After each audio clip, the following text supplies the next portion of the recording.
बिस्मिल्लाहिर्रहमानिर्रहीम। अस्सलामुअलैकुम रहमतुल्लाहि व बरकातुहू। लाखों करोड़ों दरूद सलाम नबी करीम सल्लल्लाहु अलैहि वसल्लम पर और आपकी आल पर। आज बेटा हम डिस्कस करेंगे रैंडमाइज्ड कंप्लीट ब्लॉक डिज़ाइन। इसे हम आरसीबी डिज़ाइन भी कहते हैं। इस वीडियो लेक्चर में हम आरसीबी डिज़ाइन की डेफिनेशन डिस्कस करेंगे।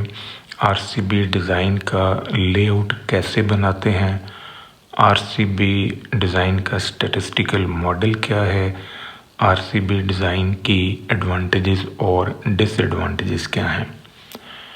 इससे पिछले वीडियो लेक्चर में हमने कम्प्लीटली रैंडमाइज्ड डिज़ाइन को डिस्कस किया था।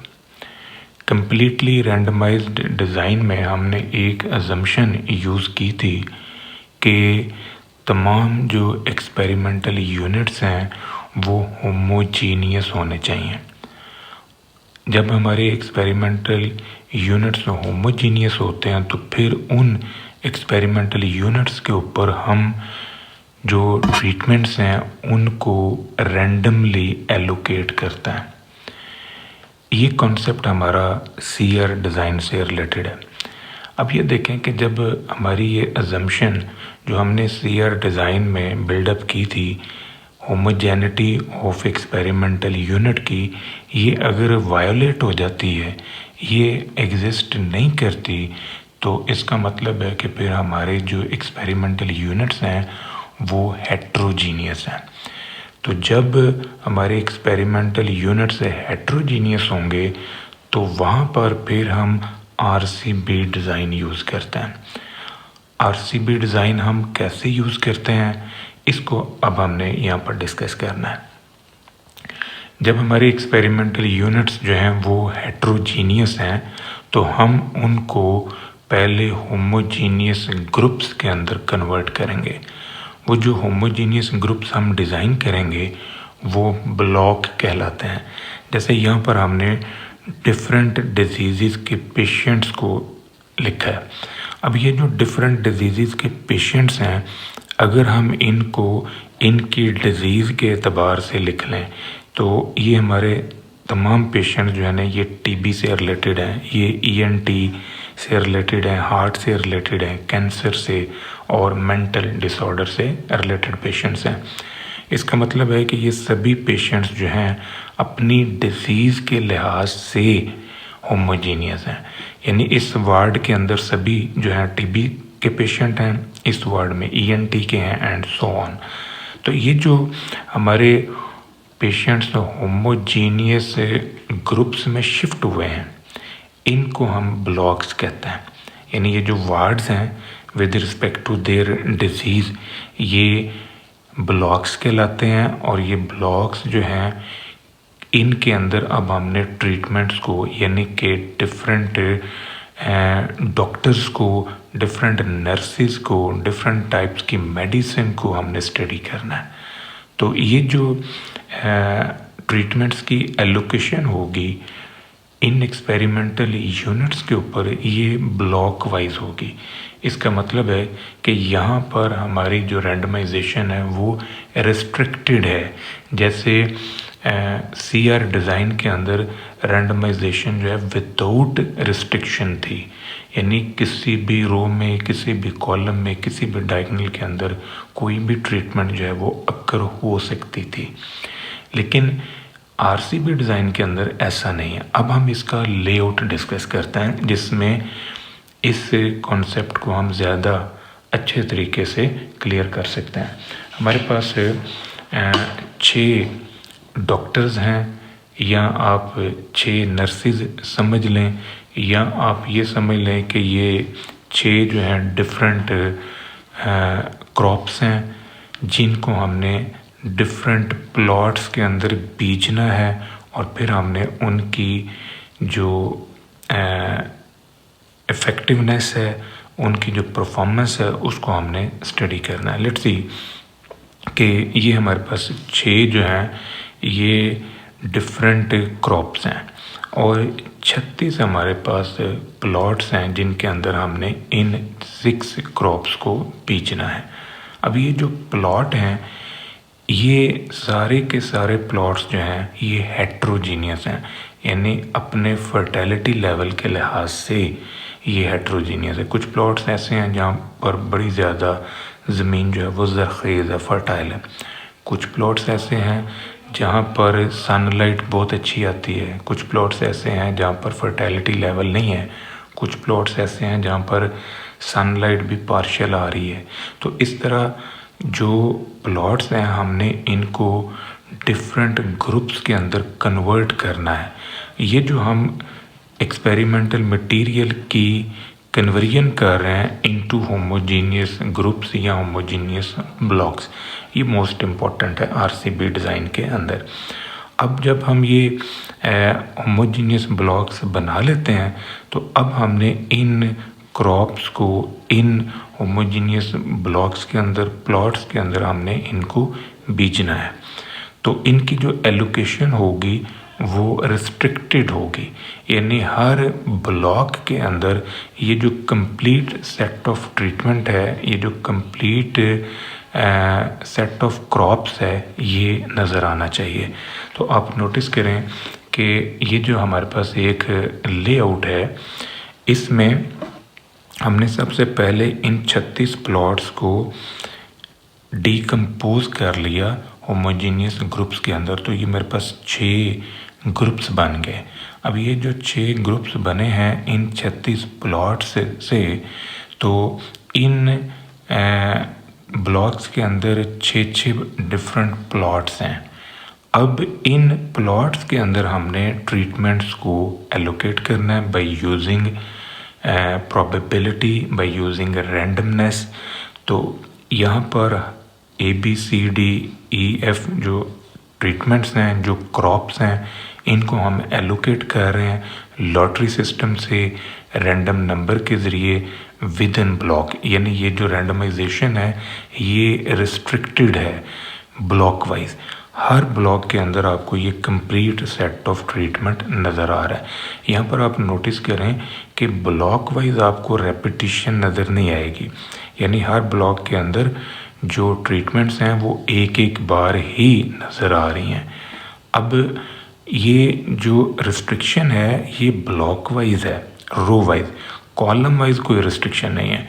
एक कॉलम के अंदर एक से ज़्यादा ट्रीटमेंट जो है वो अक्कर हो सकती है। देखें ये ए जो है ना यहाँ पर नज़र आ रहा है, इसी तरह ये सी जो है यहाँ पर नज़र आ रहा है 3 जगह पर, इसी तरह ये बी जो है। आप नोटिस करो कि कॉलम वाइज इस तरह की कोई रिस्ट्रिक्शन नहीं थी, सिर्फ रो वाइज रिस्ट्रिक्शन लगी हुई थी कि एक रो के अंदर, एक ब्लॉक के अंदर कंप्लीट सेट ऑफ ट्रीटमेंट होना चाहिए, वहाँ पर रेपिटिशन नहीं होनी चाहिए। तो ये लेआउट हमारे पास है आरसीबी डिज़ाइन का। अब हम आरसीबी डिज़ाइन की डेफिनेशन को डिस्कस करते हैं, फिर हम इसके मॉडल पे बात करेंगे।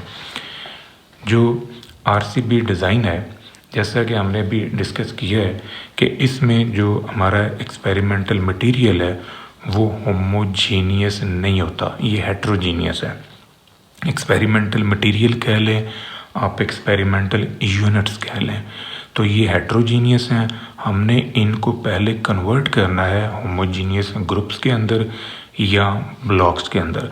अब ये जो ब्लॉक्स हैं इनके अंदर हमने ट्रीटमेंट को एलोकेट करना है, और इस तरह एलोकेट करना है कि हर ब्लॉक के अंदर जो है ना कंप्लीट सेट ऑफ ट्रीटमेंट हमें नज़र आना चाहिए। तो ये जो रैंडमाइजेशन है ये रिस्ट्रिक्टेड है। रिस्ट्रिक्टेड मीन कंडीशन लगी हुई है ब्लॉक वाइज कि ब्लॉक के अंदर जो है कंप्लीट सेट ऑफ ट्रीटमेंट नज़र आएगा, और हर दफ़ा हम नई रैंडमाइजेशन जो है वो यूज़ करेंगे, यानी हर ब्लॉक के अंदर ट्रीटमेंट को एलोकेट करते हुए न्यू रैंडमाइजेशन जो है वो हम अडॉप्ट करेंगे। अब ऐसे डिज़ाइन को हम कहते हैं आरसीबी डिज़ाइन। अब आरसीबी डिज़ाइन जो है वहाँ यूज़फुल होता है जहाँ पर हमारे एक्सपेरिमेंटल यूनिट्स जो हैं वो हेट्रोजीनियस होंगे, और वेरिएबिलिटी अमंग एक्सपेरिमेंटल यूनिट जो है in different block will be greater than variability among units in the same block.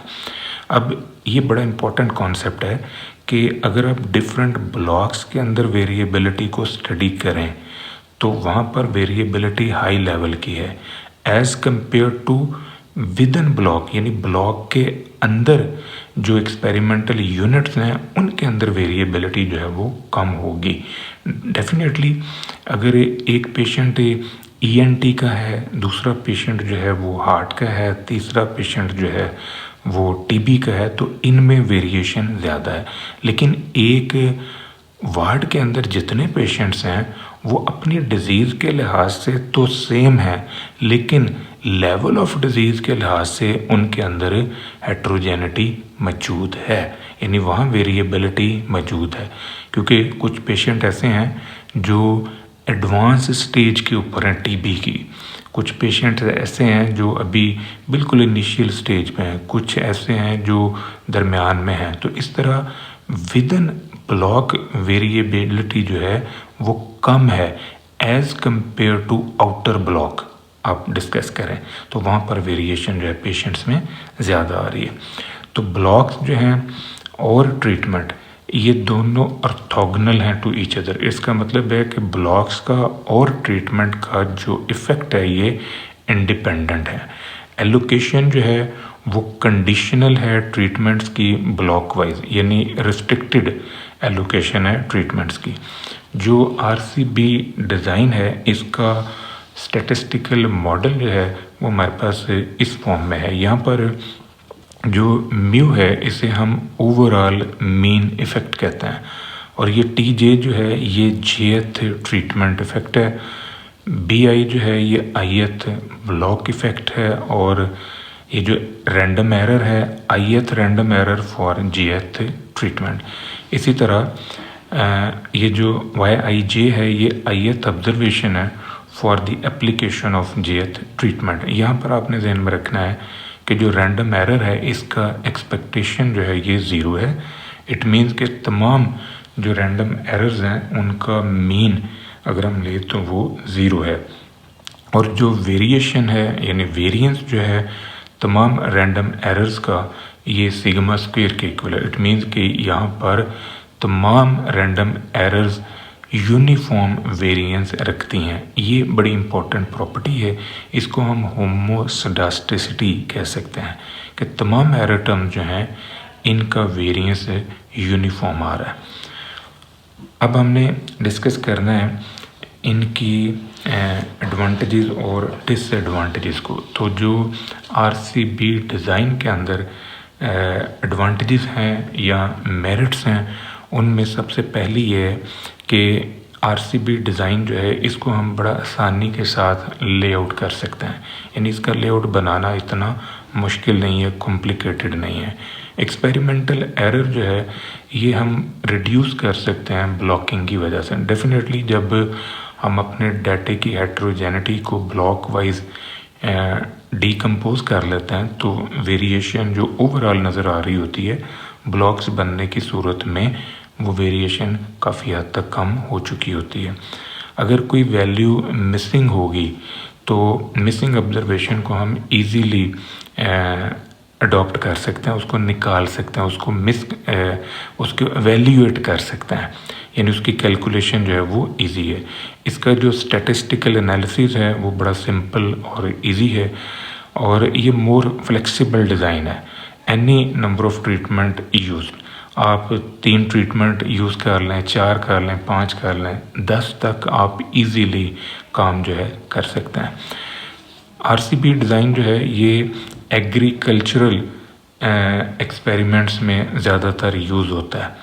इसी तरह आरसीबी डिज़ाइन जो है ये मोर एफिशिएंट है, सीआर की निस्बत इसके रिज़ल्ट्स जो हैं वो ज़्यादा वैलिड हैं, और ये वेरिएशन को कंट्रोल करता है 2 लिहाज से। आरसीबी डिज़ाइन जो है 2 तरह से वेरिएबिलिटी को कंट्रोल कर रहा होता है, एक ब्लॉक के लिहाज से, दूसरा ट्रीटमेंट्स के लिहाज से। आरसीबी डिज़ाइन जो है ये मोस्ट एफिशिएंट डिज़ाइन है, और इसमें जो हमारा एक्सपेरिमेंटल एरर है वो काफ़ी हद तक मिनिमम आता है। आरसीबी डिज़ाइन जो है इसका स्टैटिस्टिकल मॉडल ये हमारे पास बनेगा, इसको हम ऊपर डिस्कस कर चुके हैं। अब जो आरसीबी डिज़ाइन के डिसएडवांटेजेस हैं जहाँ आरसीबी डिज़ाइन की जो डीमेरिट्स हैं, शॉर्ट कमिंग्स हैं, उन पे हम बात करते हैं। आरसीबी डिज़ाइन जो है, अगर नंबर ऑफ़ ट्रीटमेंट्स बहुत ज़्यादा आ जाएं, यानी 10 से ज़्यादा आ जाएं, तो वहाँ पर हम आरसीबी डिज़ाइन अप्लाई नहीं कर सकते, क्योंकि उसका फिर लेआउट जो है डिज़ाइन करना वो काफ़ी मुश्किल होता है और उसकी कैलकुलेशन काफ़ी लेबोरियस हो जाती है। आरसीबी डिज़ाइन हम वहाँ यूज़ करते हैं जहाँ पर हमारे ब्लॉक्स जो हैं वो होमोजीनियस हों। तो अगर हमारे ब्लॉक्स जो हैं वो होमोजीनियस ना हों तो फिर वहाँ पर हम आरसीबी डिज़ाइन जो है वो यूज़ नहीं कर सकते। यहाँ एक पॉइंट आपने क्लियर करना है कि ब्लॉक्स की होमोजेनिटी से क्या मुराद है। ब्लॉक्स की होमोजेनिटी मीन कि हर ब्लॉक के अंदर जो नंबर ऑफ़ ऑब्जर्वेशंस हैं वो सेम होनी चाहिए, यानी जितनी नंबर ऑफ़ ऑब्जर्वेशन पहले ब्लॉक में है उतनी ही दूसरे में, तीसरे में, चौथे में एंड सो ऑन, जितने भी ब्लॉक्स आपने बनाए हुए हैं उन सारों के अंदर जो नंबर ऑफ़ ऑब्जर्वेशंस हैं वो सेम हों। दूसरा, जो ब्लॉक आपने डिज़ाइन किए हैं हेट्रोजीनियस एक्सपेरिमेंटल यूनिट्स को होमोजीनियस यूनिट्स में शिफ्ट करके, तो वो ब्लॉक जो हैं उनके अंदर हर लिहाज से सिमिलैरिटी होनी चाहिए, यानी वहाँ पर आउटर वेरिएशन तो एग्जिस्ट करेगी। ज़ाहिर है एक ब्लॉक जो है दूसरे से, दूसरा तीसरे से डिफरेंट हो सकता है, जैसे डिज़ीज़ के लिहाज से, जैसे डिसिप्लिन के लिहाज से। बीएस इकोनॉमिक्स का बच्चा बीएस ज़ूलॉजी का, बीएस केमिस्ट्री के स्टूडेंट्स, ये आपस में डिफरेंट हो सकते हैं, लेकिन अपने ब्लॉक के अंदर ये सारे के सारे होमोजीनियस होंगे। यानी बीएस इकोनॉमिक्स का अगर आप जिक्र करेंगे तो वहाँ पर सारे बच्चे बीएस इकोनॉमिक्स से रिलेटेड ही हैं।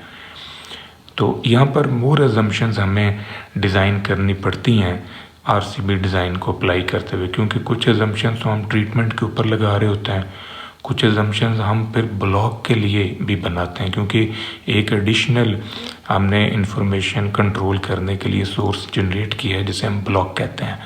तो ब्लॉक्स को जब हम इंट्रोड्यूस करवा रहे हैं तो डेफिनेटली फिर उससे रिलेटेड हमें कुछ अजम्पशंस भी डिज़ाइन करनी होती हैं। अगर कुछ वैल्यूज़ मिसिंग हो तो सीआर डिज़ाइन के अंदर मिसिंग वैल्यूज़ को निकालना, एवेल्यूएट करना, कैलकुलेट करना बड़ा आसान होता है, लेकिन आरसीबी डिज़ाइन के अंदर जो मिसिंग ऑब्जर्वेशन हैं उनकी कैलकुलेशन थोड़ी सी लेबोरियस है। निकल तो आती हैं लेकिन ये कि उनकी कैलकुलेशन में थोड़ा वक्त लगता है। तो ये लॉस जो है मिसिंग ऑब्जर्वेशन का सीआर की निस्बत यहाँ पर ज़्यादा है। दूसरा, जो आरसीबी डिज़ाइन है इसका जो कैलकुलेशन प्रोसेस है वो थोड़ा सा लेंथी है।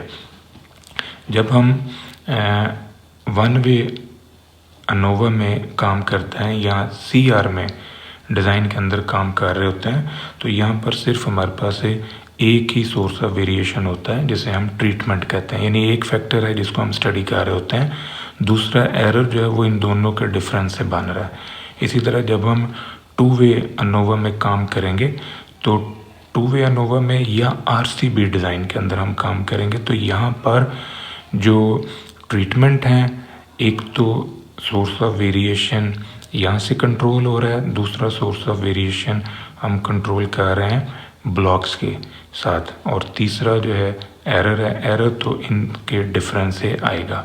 जब हम लिटन स्क्वायर में काम करेंगे तो लिटन स्क्वायर के अंदर चूँकि 3 फैक्टर्स आ जाते हैं, एक रोज़ है, कॉलम है, ट्रीटमेंट है।